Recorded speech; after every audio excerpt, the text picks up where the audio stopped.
سرور کائنات فخر موجودات حضرت محمد مصطفیٰ صلی اللہ علیہ وسلم نے اپنے جانثار صحابہ کرام سے مخاطب ہوتے ہوئے ایک روز ارشاد فرمایا، کیا میں تمہیں ایک نہایت حیرت انگیز امر کے متعلق آگاہ نہ کروں، ایک ایسا واقعہ جو تمہیں ششدر کر دے۔ صحابہ کرام نے دست بست عرض کیا، یا رسول اللہ، ہمارے آقا و مولا، اپنی کرم فرمائی سے ضرور مشرف فرمائیے، ہم سراپا انتظار ہیں۔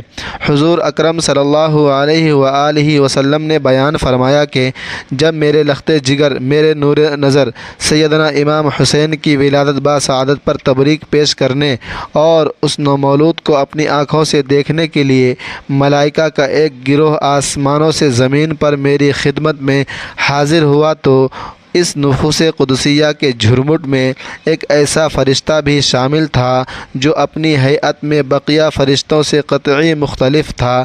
اس کے نہ تو ہاتھ اور پاؤں تھے اور نہ ہی وہ پرواز کے لیے بالوں پر رکھا تھا۔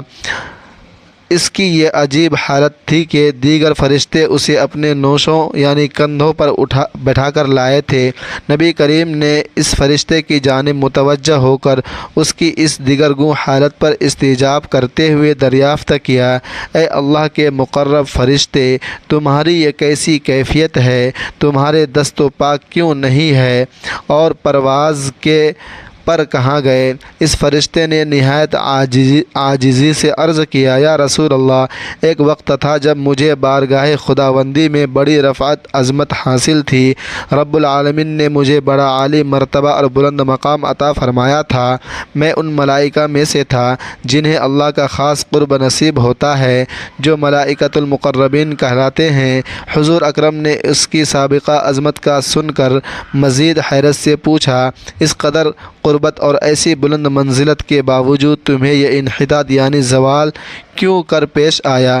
اس حالت زار کا سبب کیا ہے؟ فرشتے نے اپنی آپ بیتی سناتے ہوئے کہا، یا رسول اللہ، ایک دن میں نے 7ویں فلک سے زمین کی جانب نزول کر رہا تھا۔ دوران سفر ناگہاں ایک آسمانی در کھلا تھا۔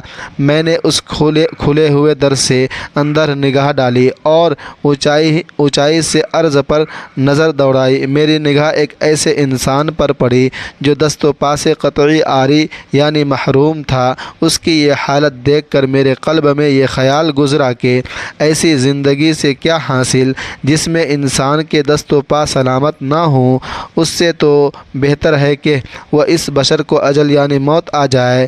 اس نے اپنی بات جاری رکھتے ہوئے کہا، یا رسول اللہ، جب یہ فکر میرے باطن میں آئی تو رب ذوالجلال جو تمام جہانوں کا پروردگار ہے میری اس سوچ پر سخت ناراض ہو گئے۔ حق تعالیٰ کے جلال میں جنبش آئی اور اس نے فرمایا، اے میرے فرشتے، تو نے یہ کلمہ کیوں ادا کیا؟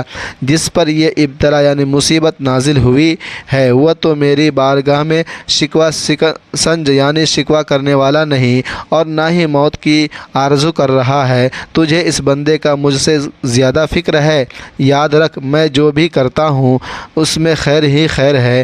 میں کسی پر ظلم نہیں کرتا، میں کسی کو عطا کر کے آزماتا ہوں اور کسی سے لے کر ابتلا یعنی مبتلا کرتا ہوں۔ فرشتے نے لرزتے ہوئے عرض کیا، اے میرے مولا، اے پروردگار، مجھ سے خطا سرزد ہو گئی ہے۔ اس پر مالک و ملک خالق کائنات نے ارشاد فرمایا، جب نوری یعنی نور سے بنی مخلوق یعنی فرشتے ہی ایسی غلطیاں کریں گے تو ناریوں آگ سے بنی مخلوق یعنی جن و شیاطین کا کیا بنے گا؟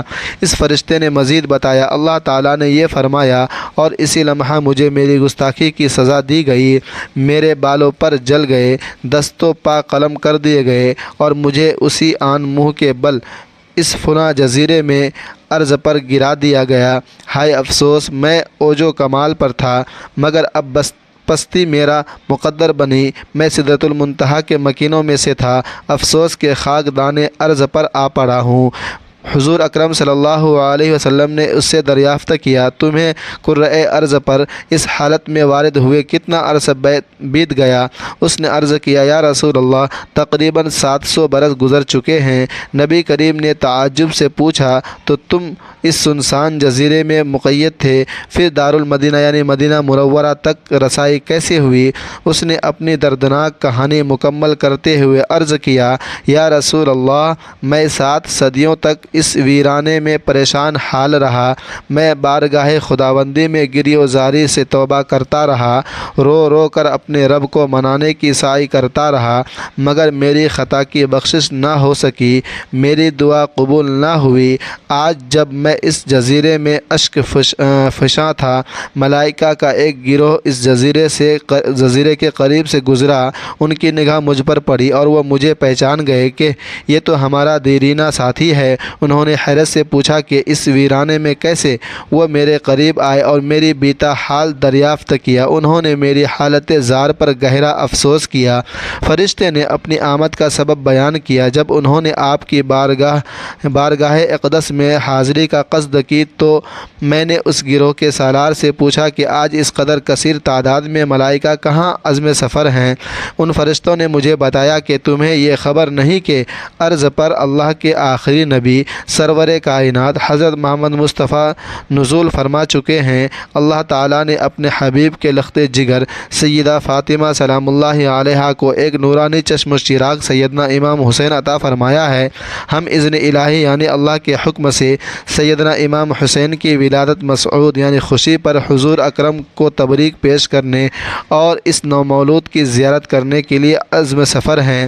اس فرشتے نے اپنی امید کا اظہار کرتے ہوئے کہا، میں نے ان فرشتوں سے التجا کی کہ اللہ کے واسطے مجھے بھی بارگاہ نبوت میں لے چلو، عجب نہیں کہ میری قسمت بھی سنور جائے اور میری بگڑی بن جائے۔ یا رسول اللہ، وہی فرشتے مجھے اس ویرانے سے اٹھا کر اذن ربی یعنی اللہ کے حکم سے بارگاہ اقدس تک لے آئے ہیں۔ پھر اس نے التجائیہ لہجے میں عرض کیا، سیدی یا رسول اللہ، مجھ گناہگار پر لطف و کرم فرمائیے۔ میں آپ کی عظمت و شہرت کے چرچے افلاک پر سنا کرتا تھا۔ آپ اللہ کے حبیب ہیں اور خاتم النبیین ہیں، کرم فرمائیے۔ اسی نومولود شہزادہ کونین سیدنا امام حسین کی محبت کا واسطہ میرے لیے بارگاہ ازدی اللہ کی بارگاہ میں دعا کیجیے کہ رب العالمین میری خطا درگزر فرما دے اور مجھے معاف فرما دے۔ یا رسول اللہ، مجھے کامل یقین ہے کہ اگر آپ کے دست مبارک میرے حق میں دعا کے لیے بلند ہو گئے تو رب کائنات میری تقدیر کو بدل دیں گے۔ سرور دو عالم صلی اللہ علیہ وسلم نے اس فرشتے کی لرزہ خیز التجا سماعت فرما کر اس پر مشفقت فرمائی اور اس کے لیے دست دعا بلند کی۔ آپ صلی اللہ علیہ وسلم نے عرض کیا، اے پروردگار، اس پر لطف کرم فرما، اس کی خطا درگزر فرما، اسے اس کی سابقہ صورت و صحت بحال فرما دے اور اس کی کھوئی ہوئی عزت و منزلت لوٹا دے۔ حضور اکرم نے ابھی اپنے دست اقدس اس فرشتے کے جسم پر مسک کیے ہی تھے کہ سید الملائکہ حامل وحی حضرت جبرائیل علیہ السلام بارگاہ رسالت مآب صلی اللہ علیہ وسلم میں شرف باری یابی سے مشرف ہوئے۔ درود و سلام کی نذرانے پیش کرنے کے بعد وہ عرض گزار ہوئے، یا رسول اللہ، اللہ تبارک و تعالی نے اس فرشتے کے حق میں آپ کی دعا قبول فرما لی۔ اللہ تعالی ان قریب اسے اپنی رحمت سے نوازے گا۔ پھر سیدنا جبرائیل نے حکم خداوندی پہنچایا۔ اللہ رب العزت فرما رہا کہ شہزادہ کونین سید الشہداء سیدنا امام حسین علیہ السلام کے جسم اطہر سے جو چادر مبارک متصل ہے اسے اتار کر اس فرشتے کے جسم پر ڈال دیں۔ تاجدار مدینہ نے فوراً تعمیل حکم فرمائی۔ آپ نے سیدنا امام حسین کے وہ چادر مبارک اتار کر اس فرشتے کے جسم پر ڈال دی۔ اللہ تعالیٰ کے اذن اور اس چادر مطہرہ کی برکت سے اسی آن اس فرشتے کو دست و پا اور پرواز کے لیے بالوں پر دوبارہ عطا فرما دیے گئے۔ عزیز دوستو، غور کرو، یہ سید الشہداء امام حسین کی اس چادر مطہرہ کا کمال تھا کہ جو ہی وہ فرشتے کے جسم پر لگی، اللہ سبحانہ و تعالیٰ نے اس کو مکمل صحت و بحالی عطا فرما دی۔ جب امام حسین کی چادر مبارک کی یہ رفعت و تاثیر ہے تو اندازہ کیجئے کہ حسین کے نانا اللہ تعالیٰ کے محبوب سرور کائنات کی شان اور مرتبہ کیا ہوگا۔ یہ واقعہ ہمیں ایک اخلاقی درس دیتا ہے۔ عزیز دوستو، یہ سبق حاصل کرو کہ کسی بھی شخص یا مخلوق کا تمسخر نہیں اڑانا چاہیے۔ کسی کی ظاہری حالت کو دیکھ کر اسے حقیر نہیں جاننا چاہیے کہ اس عمل میں رب کی ناراضگی ہوتی ہے۔ اللہ سبحانہ و تعالی جس بشر یا مخلوق کو جس ہیئت و صورت میں تخلیق فرماتا ہے اس میں کوئی نہ کوئی گہری حکمت اور مصلحت ضرور کار فرما ہوتی ہے۔ ہمیں اللہ کی تقسیم پر راضی رہنا چاہیے اور اس کی مخلوق کی ظاہری شکل پر طنز و تمسخر سے اجتناب کرنا ہماری ذمہ داری بنتی ہے۔ آپ لوگوں سے ریکویسٹ ہے کہ ویڈیو کو سبسکرائب کریں اور چینل کو زیادہ سے زیادہ سبسکرائب کر دیں اور شیئر کر دیں۔ اللہ تبارک و تعالی آپ کو اپنے حفظ و امان میں رکھے۔